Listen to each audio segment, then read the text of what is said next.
Imagine you're standing in a dark room, and the only thing you can really see is a woman in a white gown thrown backwards across a bed, as if her body is simply quit. One arm dangles down into the darkness. Her face is lit so starkly, it almost glows. And sitting on her chest is a squat creature, heavy and smug, looking out at you like it knows. You can't help. Behind it, through a red curtain, a horse's head pushes forward with those blank, bright eyes. It's an intrusion that makes no practical sense. Horses don't do that. Nightmares do. If you've ever had a dream where you're awake but you can't move, where you can feel pressure on your body, where panic is physical before it's even emotional, you already understand what Henry Fuseli was doing in the late 18th century. Because he wasn't just painting spooky scenes, he was staging something that, at the time, didn't really have a public language yet. Terror as an inside job. Today we have words like anxiety, trauma, repression, the unconscious. We have whole therapies built around the idea that the mind isn't a single unified narrator, but a crowded house with locked rooms and things that come out at night. But Fuseli is working before all of that. And what he does, again and again, is paint fear, not as an external threat charging towards you from the woods, but as an intruder already in your bedroom. Not a monster at the castle gate, but something sitting on your lungs. That shift sounds subtle until you really sit with it. Medieval and Renaissance art can be violent, even terrifying, but it's usually public terror. The fear is outside, in the world, in God, in fate. Fuseli's innovation is different. He makes the scariest place the most private place, and he makes the horror happen to the body in moments of helplessness, when the conscious self has clocked out. On paper, it's almost simple. A woman sleeps, a demon sits on her chest, a horse appears. But Fuseli turns those elements into a kind of psychological spectacle. Look at how he positions her. She isn't curled up safely, she's sprawled. Her neck is exposed, her mouth is slightly open.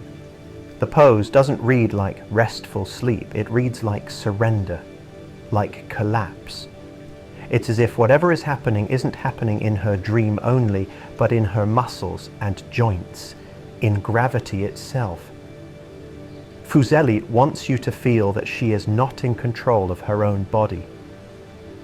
And then he lights her like a stage actress caught in a single, unforgiving spotlight. Everything around her recedes into shadow. The bed becomes an island. The room becomes a void. This isn't natural bedroom lighting, it's theatrical lighting, the kind that says, this is what matters. This is what you're here to see. It's intimate, but also exposing. You're not just witnessing a private moment, you're implicated in it, because Fuseli makes it impossible to pretend you're not looking. And the creature on her chest, this is where Fuseli is both drawing on folklore and reinventing it. The word nightmare used to mean something closer to a nocturnal oppression, a demon-like force that presses on you in the night, making you feel suffocated. It wasn't originally a bad dream, it was more like a thing that happens to you. Fuseli paints that literally. The incubus is not just a symbol, it is weight, it is pressure. It is the physical sensation of panic made visible.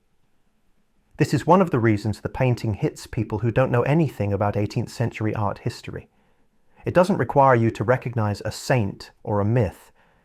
It requires you to recognize a feeling. And then there's the gaze.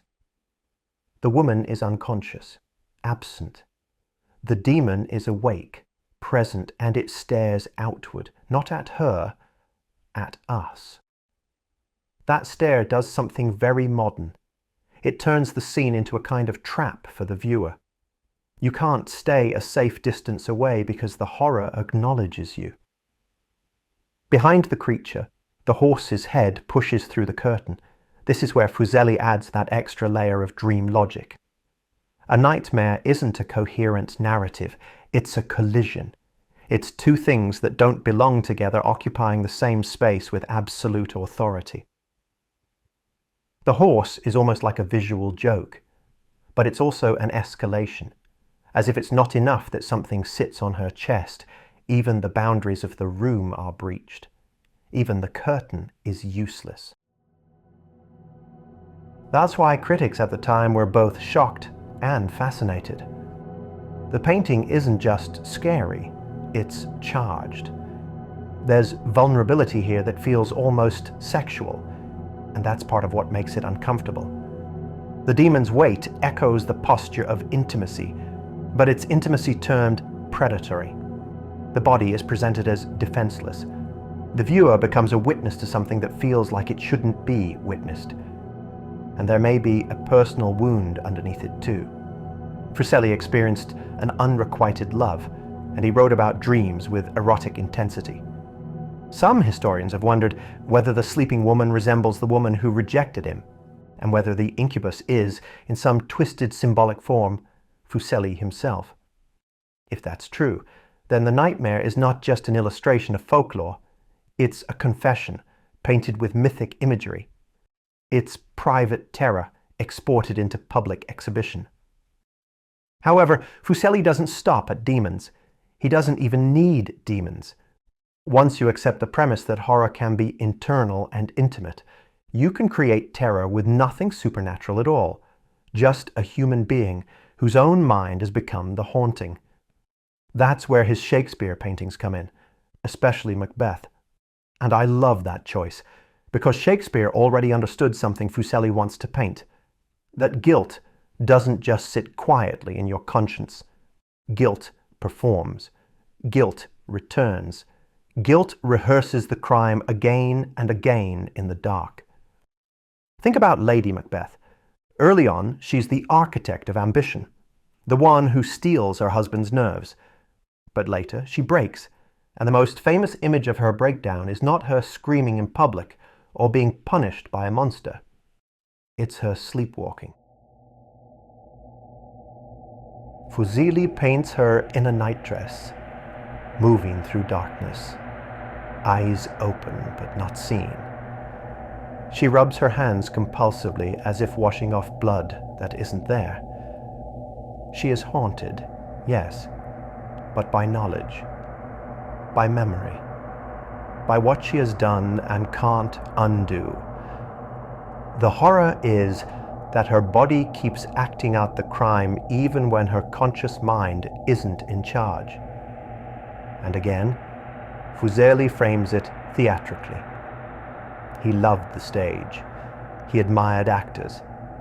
He thought in terms of spotlight and darkness, entrance and reveal. In these Macbeth scenes, the background often becomes a thick blackness, not because he can't paint architecture, but because he doesn't want architecture to matter. He wants the space to feel like a mind, undefined, enclosing, ruled by emotion rather than geography. If the nightmare made anxiety feel like weight, these Macbeth paintings make guilt feel like movement without agency. The daytime self, the self that rationalizes and justifies, gets overridden at night by a different self that cannot stop repeating the truth. There's another Macbeth scene Fuseli paints. Lady Macbeth seizing the bloody daggers after the murder. It's a moment of action, but Fuseli makes it feel spectral. The figures are lit against darkness as if they're glowing. They aren't simply two people in a room. They are two consciences, trapped inside a sealed atmosphere of dread. And that's a big clue to what Fuseli is doing. The late 18th century is often described as the age of reason, the Enlightenment, the moment Europe is trying to believe that the world can be mapped, categorized, mastered by rational thought. But simultaneously, the culture is developing an appetite for the Gothic, for sublime terror, for storms and ruins and haunted castles. People are hungry for the feeling that reason can't fully contain the world. Fuseli is an artist of that contradiction. He paints what happens when the rational surface cracks. He paints the basement of the mind before anyone is officially calling it that. You can almost feel the proto-psychology here. Not in the sense that Fuseli is writing a theory, but in the sense that he's demonstrating one.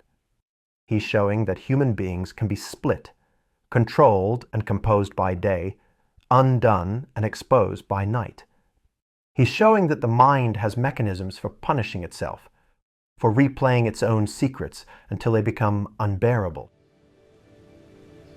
So by now, Fuseli has created a language: bedroom terror, bodily helplessness, darkness as mental space, light as exposure. The intruder, whether supernatural or psychological, crossing into the most private room a human being has, their own unconscious. But the unconscious, as Fuseli seems to understand instinctively, isn't just fear and guilt. It's also desire. And not desire in a clean, romantic sense. Desire in a chaotic, embarrassing, dreamlike sense. Desire that doesn't respect logic, taste, or social rules. Desire that can turn funny, then grotesque, then unsettling, all without warning.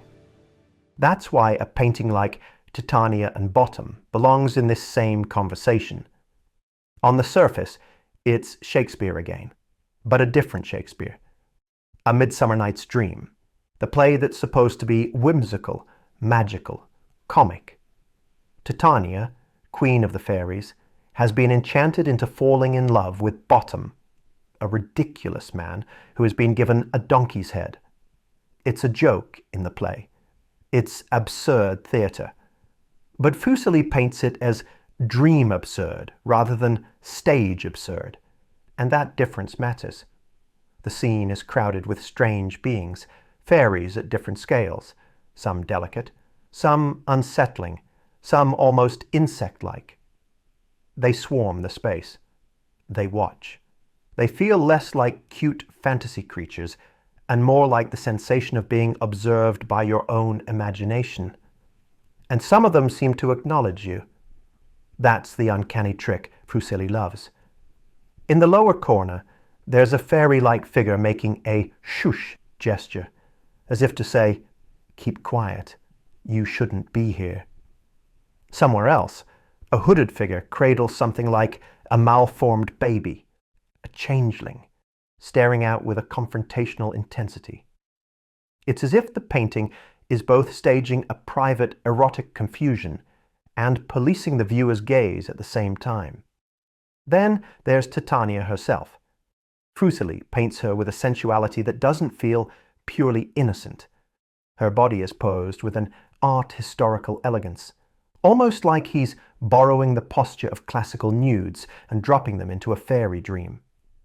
She is beautiful, luminous, and she is tenderly devoted to a donkey-headed fool. And that's where the discomfort comes in. The scene is comic, yes, but visually it brushes against something taboo. Beauty and beast aren't just contrasted, they're entwined. Titania's desire has been imposed on her by magic, which means her body is once again not fully her own. Another Fuseli theme. Like the woman in the nightmare, like Lady Macbeth in her trance. Titania is in a state where agency is compromised. Only this time, the intruder isn't a demon or guilt. It's a spell that turns attraction into compulsion. Fuseli paints the unconscious here as a place where opposites coexist without apology. Humor and eroticism, enchantment and grotesquerie, delight and unease. This is exactly what dream logic feels like. You can be charmed and repulsed simultaneously, and the dream doesn't see a problem with that. That's why modern viewers sometimes call this proto-surreal. The surrealists will later claim dreams as their territory, but Fuseli is already exploring the irrational, the occult, the shadowed mind, just using Shakespeare as a socially acceptable doorway. And again, notice the darkness. Even in a light scene, Fuseli lets large sections of the canvas disappear into black. It's as if the dream is swallowing its own edges. The figures are lit and staged almost frontally, like a performance. But it's a performance happening in a mental void. The world beyond the spotlight is unknowable, which is exactly how dreams feel. Vivid in the center, dissolving at the periphery, full of implied presences you can't quite name. So now Fuseli's inner terror isn't just terror. It's inner strangeness. It's the mind's capacity to produce images that are funny, arousing, disturbing, and then suddenly scary. Not because they're threatening, but because they reveal that we are not fully the authors of our own impulses. At this point, you might think, okay, Fuseli does bedrooms, he does trances, he does fairy fever dreams. But can this language scale? Can you take inner terror and apply it to a narrative, to action, to something that looks like adventure rather than psychology? Fuseli answers that question by inventing, almost literally inventing, a Gothic myth of his own. Percival delivering Belisane from the enchantment of Irma. The title alone feels like a piece of fake ancient lore, like a legend you should have heard but somehow missed. And that's part of the point. Fuseli even presented it as if it had an old source, a Provençal tale. But the story is essentially his creation. He's manufacturing obscurity, because the unknown makes people uneasy. If you can't anchor yourself in a familiar narrative, you have to submit to mood. Visually, it looks like a heroic rescue. A knight in armor, Percival, bursts into a dungeon-like space. A woman in white, Belisane, clings to him. A cloaked figure recoils, chained to the wall, about to be struck down. The lighting does what Fuseli always does. The hero and the vulnerable figure are lit sharply, while the environment becomes a deep, swallowing shadow. And psychologically, that's the key. Fuseli isn't painting medieval architecture. He's painting the sensation of being trapped. The room is not a place, it's a pressure. The darkness isn't night, it's the claustrophobia of fear itself. Belisane's pose is almost as important as the villain.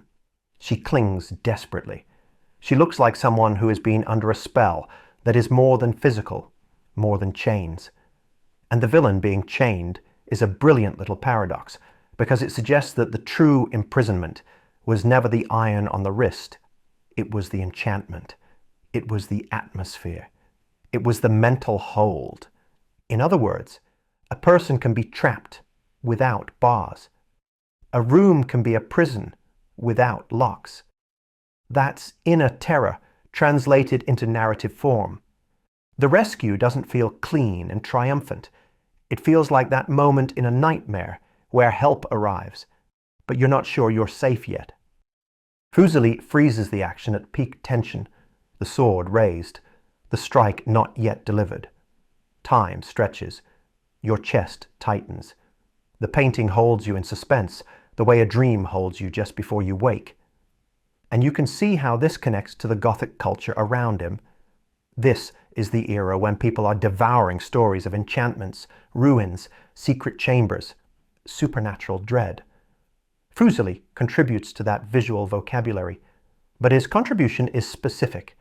He uses Gothic staging to simulate mental states. He's not really telling you a story. He's handing you a sensation. Now, there's one more step, because if Fuseli is truly mapping inner terror, it shouldn't be confined to bedrooms and dungeons and forest clearings.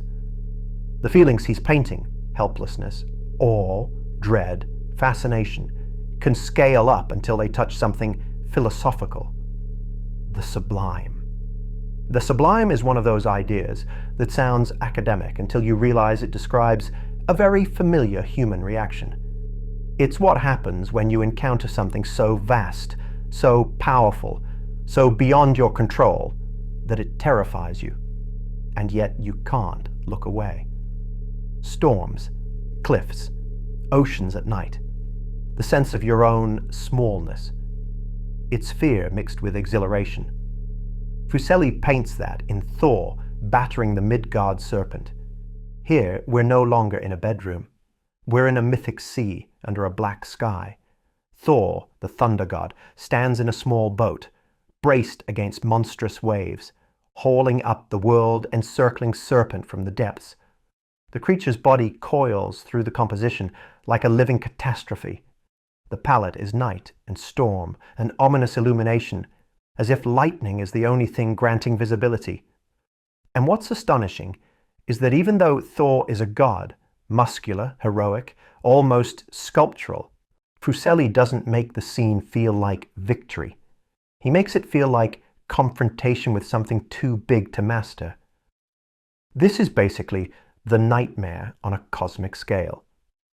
In the nightmare, a small creature sits on a woman's chest and overwhelms her. Here, a gigantic serpent rises from the sea and threatens to overwhelm even Thor. Different scale, same emotional core. Pressure, helplessness, the sense that you are face to face with something that does not care about your will. Fuseli composes it so that the serpent dominates the space, its diagonal movement cutting across the canvas. The boat feels precarious, swallowed by the waves. There's no comforting horizon line, no stable ground, just endless darkness and water. It's a nightmare setting, being stranded in the middle of a heaving black sea, dressed in the costume of Norse mythology. And this is where Fuseli's relationship to philosophy becomes clear, because the sublime is not just a style choice, it's a world view. It's the admission that reason is not sovereign, that nature, fate, chaos, whatever you want to call it, can exceed the human mind's capacity to contain it. Fuseli paints that exceedance. He paints the moment the world becomes too much. If you've ever watched modern horror that goes cosmic, where the fear isn't just a monster, but the idea of your own insignificance, you can feel Fuseli in the background. The Midgard serpent is a myth, but the feeling it produces is the same one modern audiences chase in stories of vast creatures rising from the deep. The thrill of being dwarfed, the terror of not being in charge. So by the time we've moved from the nightmare to Macbeth to fairyland to invented Gothic rescue to Norse apocalypse, a pattern emerges. Fuseli keeps returning to a handful of visual and psychological moves, like a composer returning to a theme and varying it. His figures collapse, swoon, stiffen, or drift into trance. The body becomes the first evidence that the conscious self has lost command. His spaces become mental spaces, whether it's a bedroom, a castle corridor, a forest glade, a dungeon, or a stormy sea. He strips away comforting detail and lets darkness swallow the environment until the setting feels symbolic, like you're not in a place so much as inside a state of mind.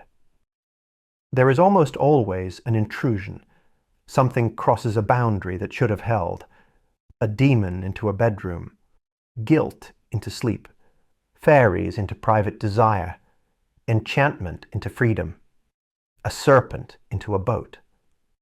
The horror is not just the intruder, it's the breach itself, the realization that the walls don't work. The terror is intimate. Even when the subject is mythic, he keeps the focus tight. He isn't painting armies. He's painting a handful of bodies locked in a private crisis. And perhaps most importantly, he makes the viewer a witness, Fuseli's compositions often feel like you've drawn back a curtain. The red drapery in the nightmare isn't just a detail. It's a metaphor for the act of revealing.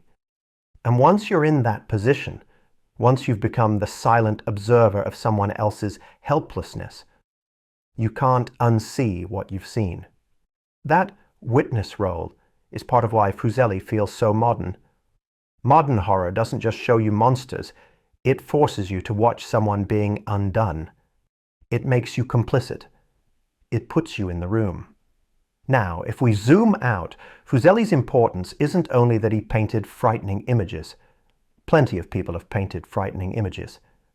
His importance is that he helped shift what fear in art could mean.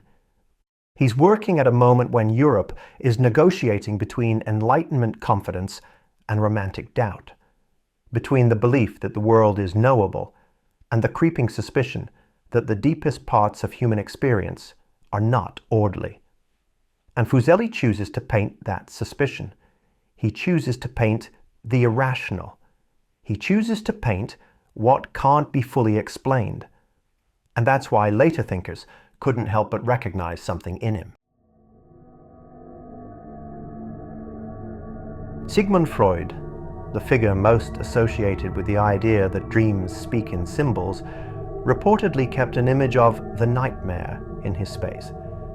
Whether you imagine it as a decorative curiosity or as something more like a private emblem, it's hard not to feel the strange full-circle resonance there. Fuseli painting the unconscious before psychoanalysis exists, and psychoanalysis later adopting Fuseli's image as a kind of visual shorthand for what it studies. Carl Jung also treated the nightmare as a powerful example of archetypal imagery, images that feel personal and universal at once, because they come from the deep structures of the psyche.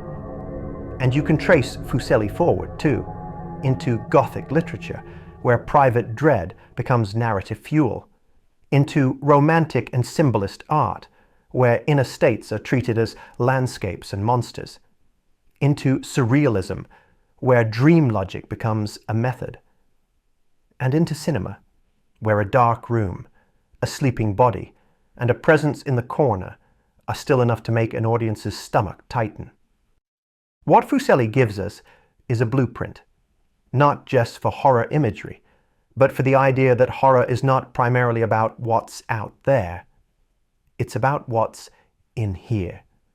Because the real terror in the nightmare isn't the incubus as a creature with a backstory.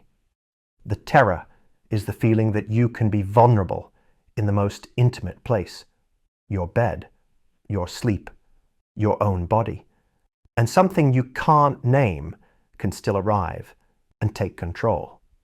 The terror is that you can be trapped without chains, that guilt can walk while you sleep, that desire can warp into something you don't recognize, that even gods can feel small in the face of what rises from the deep. And maybe that's why Fuseli still works on us. Not because we literally believe in demons sitting on chests, but because we recognize the experience underneath the image. The 3 a.m. wake-up, the cold sweat, the mind inventing disasters, the sense of being pinned by something invisible. Fuseli paints that invisibility as if it has hands. So when you look at his canvases, you're not just looking at Gothic fantasy, you're looking at an early gallery of the inner life, before it had clinical terms, before it had neat explanations, before it was something you could talk about politely. Fuseli stages the thing we all learn sooner or later, that the most frightening intruder is the one that doesn't have to break in, because it was already inside the room. And if you ever feel tempted to think of nightmares as childish, as something we outgrow, Fuseli has a quiet, unsettling reply. He draws back the curtain. He shows you the bed. He shows you the weight on the chest. And he suggests, with that little smirk on the demon's face, that the real Gothic horror was never the haunted castle, It was always the mind that wakes up and realizes it can haunt itself.